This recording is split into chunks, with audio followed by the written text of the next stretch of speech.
Very good morning to all of you. Welcome to the Medical Legal Conclave of Akriti. Akriti is a group of 18 friends who wants to do something different, not only sitting in a kitty and eating and chatting.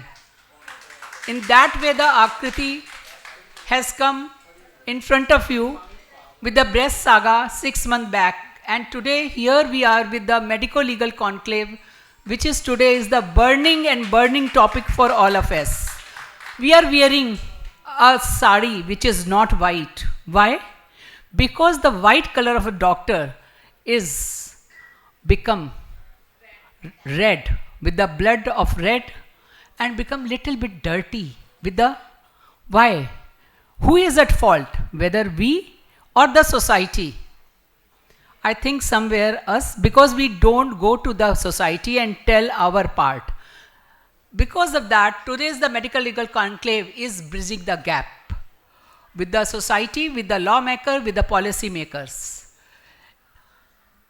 And my request to each of you, very much in time, very crisp message to everyone. And the extra talking is a main culprit. What you talk unnecessary in front of the patient, what your staff talk, and this sometime take you to the court. So learn here first thing to give the crisp message, precise message, follow the protocols, follow the SOP and document everything. Good noon, everybody. I think we now, after a tea and a coffee, we are all fresh. I'm sure I will not take much of the time, and especially before me was a very erudite speaker, your Dr. Mukta Gupta, who's just given you a complete overview of the do's and don'ts and how how you have to deal with different situations. He's given the case study. I'd like to give you a slightly different perspective of the matter. See, as doctors, you have three kinds of liabilities in case of negligence.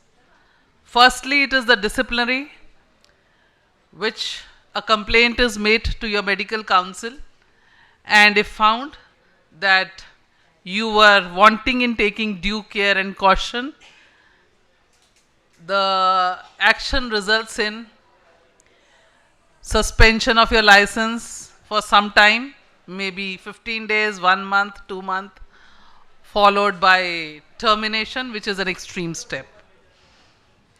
Second is a civil liability, which goes to consumer courts, where because of the negligent act, you are asked to give compensation. The third is the criminal liability, facing a trial in the criminal court.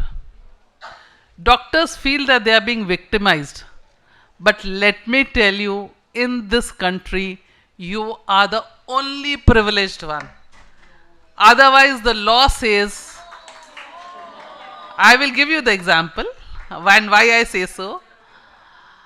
Otherwise, the law says, which is applicable across everybody except a doctor, that if the complainant makes a complaint and it discloses the commission of a cognizable offense, the police officer has no option but to register FIR.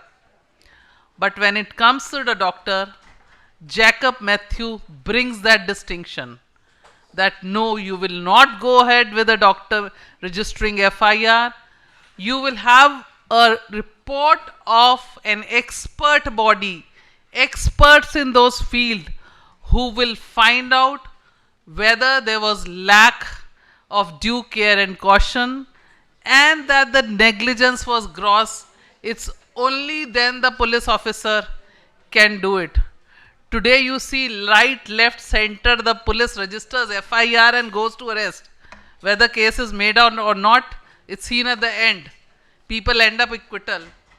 Supreme Court has gone to the extent of saying even if after that expert body you register FIR and investigate, it will be in the rarest of rare cases extremely necessary that the doctor is required to be arrested, that you will arrest. So that's why I say you are a special category. You are treated in a different way by the Supreme Court. So don't feel that you are underprivileged, you are overprivileged. Now, when we come to the first category, the disciplinary action, in fact, that forms the basis of the kind of negligence. So once the complaint goes to your the Medical Council of Delhi or any other state medical council, they give you a right of hearing. They give you a notice. They ask they ask documents. They ask what was the problem. You are given hearing. Otherwise, nowhere in this country any accused has a right of hearing before registration of FIR. So you get that right of hearing. There are so many positive aspects to this. Only after that expert body says that yes, there is a negligence, that the disciplinary action is taken. Civil suit compensation, if he files or before the consumer court, the onus is on the person to prove, on the complainant to prove that the doctor was negligence. Again, in the criminal case, the category is much higher. It's not mere negligence, it's gross negligence. The standards have been raised to gross negligence. And if your documentation shows that this was one of the methods which could have been adopted in that situation and there was no omission on your part, then the law stands with you. That is why Dr. Arun Gupta probably had to say, ultimately when it comes to 100 complaints, it's 80 which we finish off on the day first. So which medical council is finished on the day one or after hearing you, it's 20% left. Out of that 20%, unless the medical council says it's a gross negligence, the police officer cannot proceed. And after he proceeds, he is given a go ahead, yes, this was a case of gross negligence.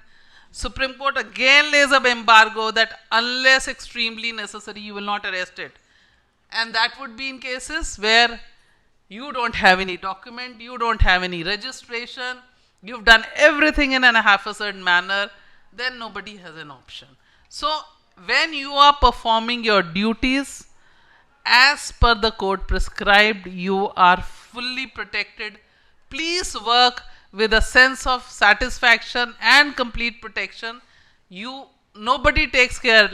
Let me tell you, whatever be the courts, they always see the duty performed by the doctors, how hard they work. Even when we have to call the doctors for evidence, there are clear directions. Call them at a time which is convenient to them.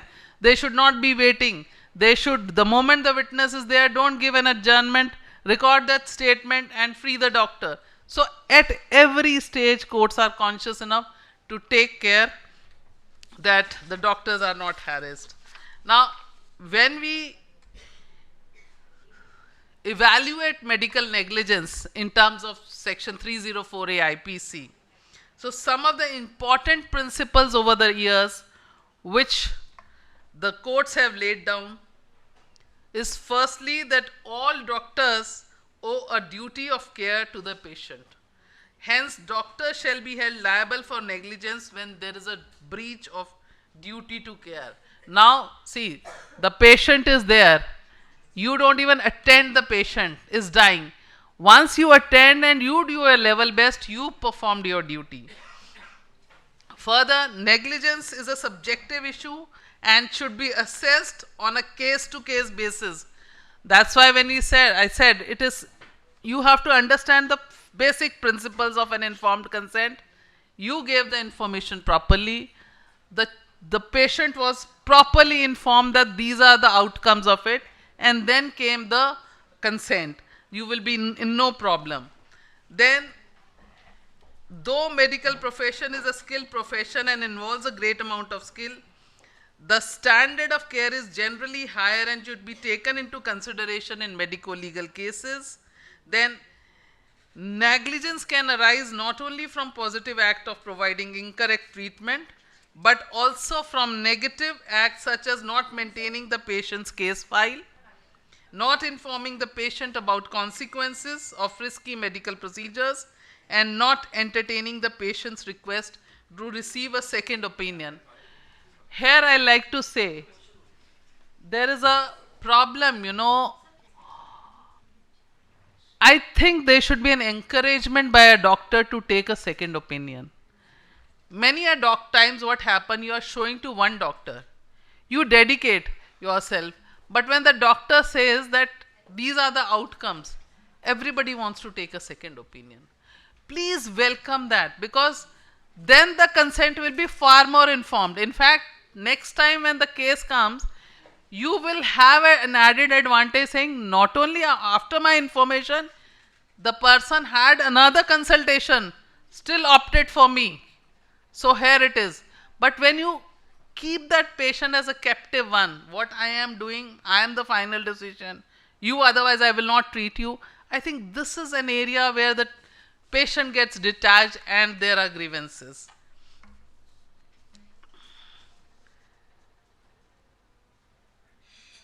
Now, most of the hospitals today are not exclusively doing free service. So, since some part is paid, they all fall in the category of consumer courts.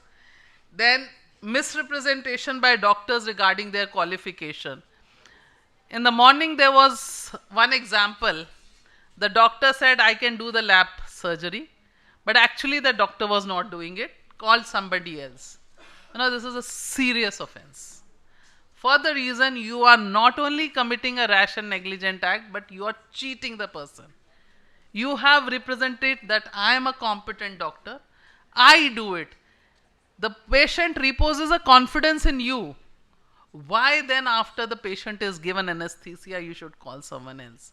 So the patient should be informed that, look, we have a complete setup, we work as a team, I do this part of the procedures and this part is handled by my colleague, and you will first meet it. This should be a part of the informed consent. You will never have a problem about it. No person can work individually, and every system works as a teamwork. So would a doctor do. So instead of calling that ghost surgeon, please show that we are a team of doctors. There will be never a problem. In fact, if a matter of this kind comes, where you don't inform that the lab will be done by somebody else, and something happens, in fact, as a judge, one would be very serious. There are number of offenses in which it will fall. And once you are able to show that you took utmost care, there will be no problem at all. Courts have always cautioned that there should be no unnecessary harassment or unwarranted treatment or threats of criminal prosecution to the doctors, whether they are working in the private sector or the government sector. And most of the time, you know what the court see? The action speaks for itself. Your document speaks. Now it says, I reached there at this time. Somewhere down the line you get that evidence is, till 4 hours not even one doctor came. Obviously it's a negligence. Why not? So it's not. The judges get trained to see, read in between, find out where lies the problem. Maybe the compensation may be less or not, more. But the fact is, things speak for themselves what happened. Now supposing you get a patient and at the same time there is another surgery. The court gets that evidence. Obviously you were not looking after that patient who's come to you. So please don't make it a running machine. Do as many cases as with complete allegiance you can do, and give them proper time. The timing not only at the time of surgery but at the time of treatment. I in the morning has said, and you're all gynecologists, in every matter when one goes for a normal delivery, there are 10 to 15, 20% chances of last minute going for a cesarean sec. So, of course, you need to take a consent at that time. But if you've informed in advance, mentally prepared, then these problems do not fall in. So, as I said, the burden is proof is on the complainant, but at times the facts speak for itself. And once the court finds that, then they said, okay, please, doctor, now you explain why you did this. And there lies some of the problems. Similarly, compensation, Dr. Gupta said in the morning that it is evaluated in terms of MACT. MACT, we have certain judgments, gives the expectancy of that person, how much earning would have been, the life expectancy and all, which we calculate. Now the offense, there also it's 304A IPC, and for a doctor also it's a 304A IPC. In fact, not every time when a driver is driving, he's drunken. If you go on the road, you will find suddenly while driving a car, you find somebody, the scooter just comes up in front of you. The best of the drivers can't handle it. But people face it. So aberrations are everywhere, whether it's a medical profession or a driver. We don't want to belittle any profession, but the fact is, whenever the matter comes, it has to be decided on the facts of each case. And that is why the standard of MACT is for a rash and negligent act, what should be the kind of compensation.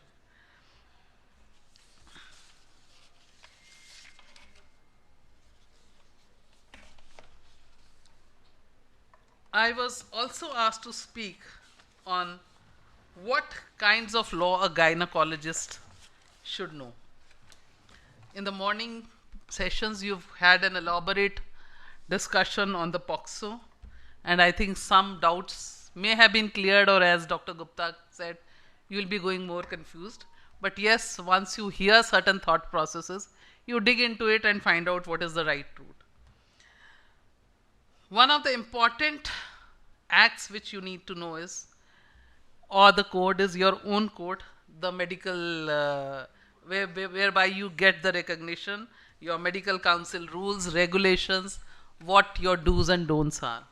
And in fact, it's very, very important to devote time and to know what you're required to do. Now, as gynecologist, many a times you get matters relating to MTP. The law on that is very clear. A minor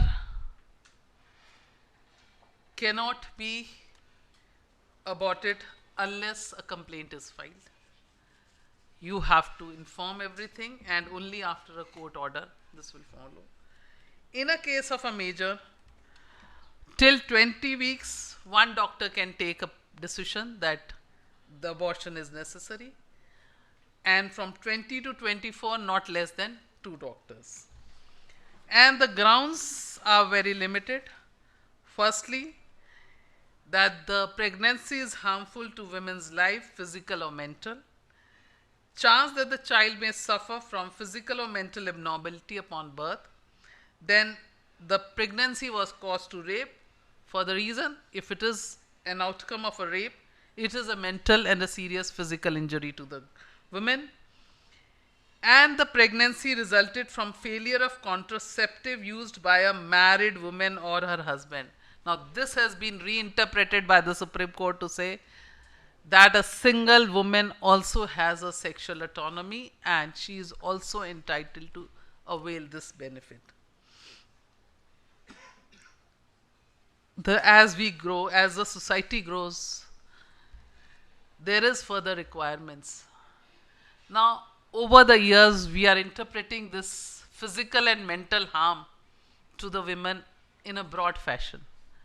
Matters have been before me and my colleagues also, where we have gone beyond 26 weeks, 30 weeks and all, around 28, 29, where we found that it was difficult for the woman to carry on the pregnancy for whatever reason. Ultimately, if she is not in a position to carry the child, or there will be ultimately physical and mental harm to one or to both of them, we've given directions that this pregnancies be terminated.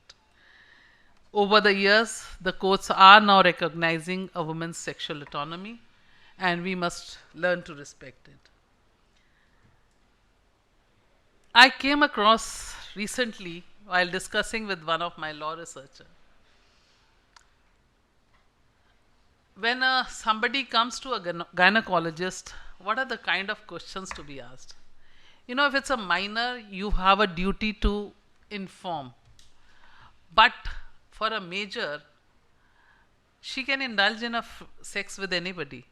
Why should roving and fishing inquiry be done to her? With whom she had, how she had, what is. That's not your concern. You are not required to explain it, or you're not. The grievance was that I went for an ailment and half an hour I was grilled. I said, what the doctor had to do with it? You are a major. She said she was refused to understand it. But that's moral policing is not the part of the doctor. It's not the part of the police, not the part of the courts. Leave it to the people to live their lives the way they want. But yes, if it is a minor, you are duty bound to do it. You are duty bound to do it.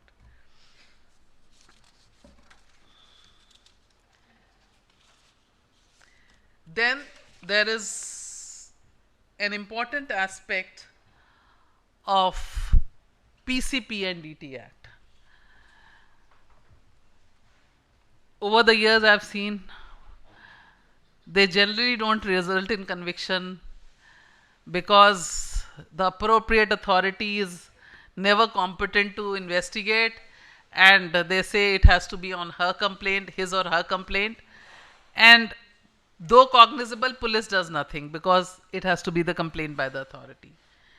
But if you read the PCP NDT Act, all the offences are generally which come over are non-compliances because your documentation are not complete, you are not registered.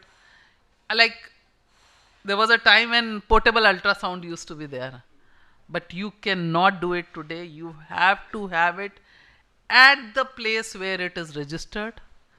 Informing about the sex is totally prohibited.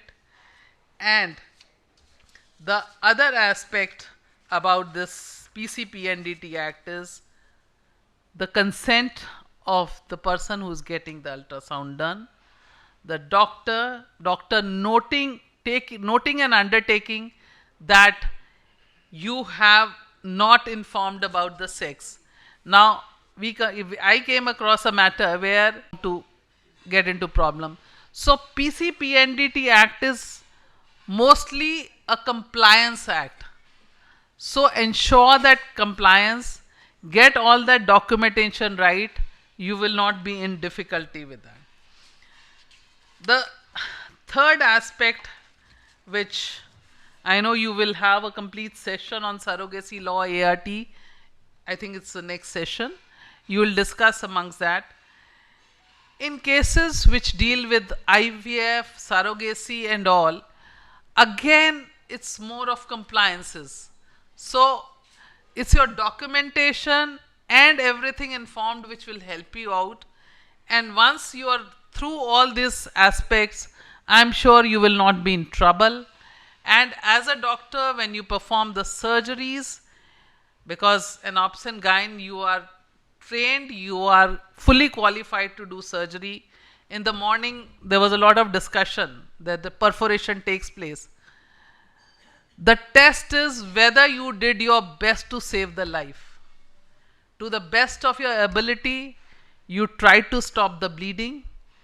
If a doctor was available, you called him, but not that for waiting for a doctor, you did not take any alternative mode and said that till the doctor came, whatever happens, happens. That is total lack of duty on your part because you have that basic training. After all, you all are surgeons. So you know how to deal with that situation. You may not be highly qualified, but then emergency situation, you can deal with it. The test is how much you mitigate that loss which has happened there. Then I think in this one more topic was the FIR. I think I've just dealt with it. So don't be too scared. It is in very, very few cases where your documentation is not right. There is gross negligence. This is not mere negligence, gross negligence which has happened, and there also only after the expert body finds that there was a case of gross negligence, on that opinion the FIR, if registered, that the police can proceed. And Delhi, of course, this is the trend. As Dr. Gupta said, that in UP, Bihar, there are some states which is not there, but then the doctors should insist upon it. That is the law of the land, the Supreme Court decisions, which need to be complied with, and whosoever does not faces contempt from it. So it is nothing, and then you have a whole trial procedure where you can show defense, you can lead witnesses to show. Besides your expert body, maybe at times you may have that your disciplinary action authority says that the doctor was negligent, but then you can, when you come in defense, you can get doctors to show that this is one of the prescribed method. You can prove it by literature. When the witnesses of the prosecution come, which may be those members of the expert body who came, you can subject them to cross-examination properly, saying that, look, this literature provides that in an X situation I can do this, and Y situation I can do, and this is what I did. So there are ample ways where you can get rid of it. But yes, as long as your documentation and everything is complete, the consent is informed. When I say about informed consent, it's the doctor needs to actually spend time with the patient. What happens is you people are too busy, but the patient also need to have that satisfaction. We've also been patients, but I don't know, some of you must have been patients with other doctors. Don't you feel dissatisfied? यार देख लिया, गोलियां लिख दी और चल दिया, पर मेरी तो प्रॉब्लम सॉल्व नहीं हुई ना, but I am facing this. So please give that ears to that patient, try to solve, and once there is communication gap is not there, there'll be no problem. Thank you very much for inviting me.